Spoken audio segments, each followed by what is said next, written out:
گناہ انسان کی زندگی کا ایک حصہ ہے.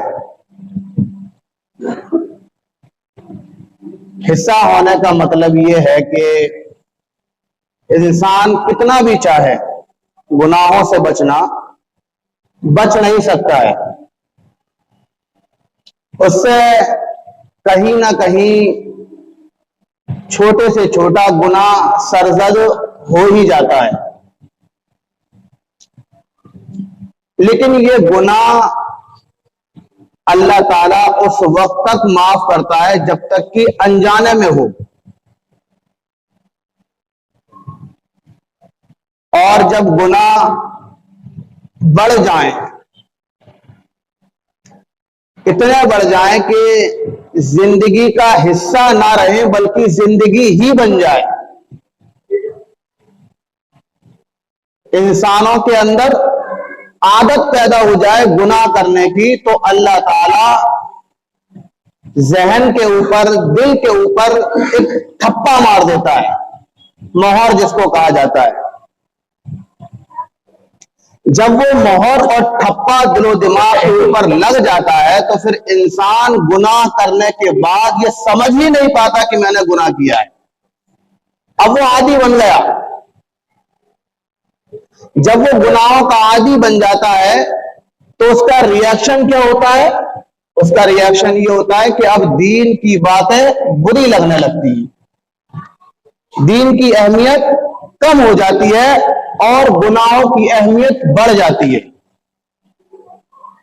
زبان سے گناہ کرنے والا یہ بات نہیں کہے گا کہ میں دین کو ہلکا لیتا ہوں، گناہوں کو اونچا لیتا ہوں.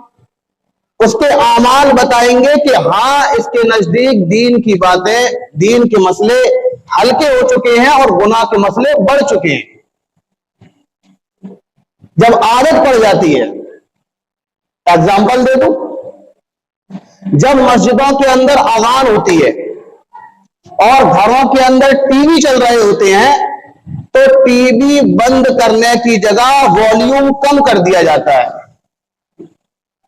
یعنی والیوم کم کر کے یہ بتایا جاتا ہے کہ اذان کی ہمارے نگاہ میں ٹی وی کے مقابلے میں کوئی اوقات نہیں ہے، یہ بتایا جاتا ہے. اگر اوقات ہوتی تو ٹی وی کو آف کیا جاتا، بند کیا جاتا، لیکن والیوم کم کر کے یہ بتایا جاتا ہے کہ اذان کی اہمیت نہیں ہے، ٹی وی کے اوپر جو سین چل رہا ہے ناٹک کا، فلم کا، گانے کا، یہ زیادہ امپورٹنٹ اور زیادہ اہم ہے، یہ بتایا جاتا ہے. جب گناہوں کی عادت پڑ جاتی ہے تو مسئلے مسائل سننے میں شرم آنے لگتی ہے اور گھر کے اندر ٹی وی کے اوپر بے حیائی والے سین دیکھنے میں شرم نہیں آتی ہے. بات سمجھ رہے ہیں آپ؟ یہ گناہوں کی عادت اور لت لگ چکی ہے، لت. جب گناہوں کی عادت بن جاتی ہے تو اب بچیوں کو برقع پہنانے میں شرم آتی ہے اور بچیاں برقع پہننے میں شرم کرتی ہیں. تنگ اور چست لباس پہن کر کے شادیوں میں سج دھج کر جانے میں اب شرم نہیں آتی. شرم یہاں آنی تھی کہ ہم بے پردہ نکلیں تو شرم آئے، لیکن اب بے پردہ نکلنے میں شرم نہیں آتی، پردہ ڈالنے میں شرم آتی ہے. کیوں؟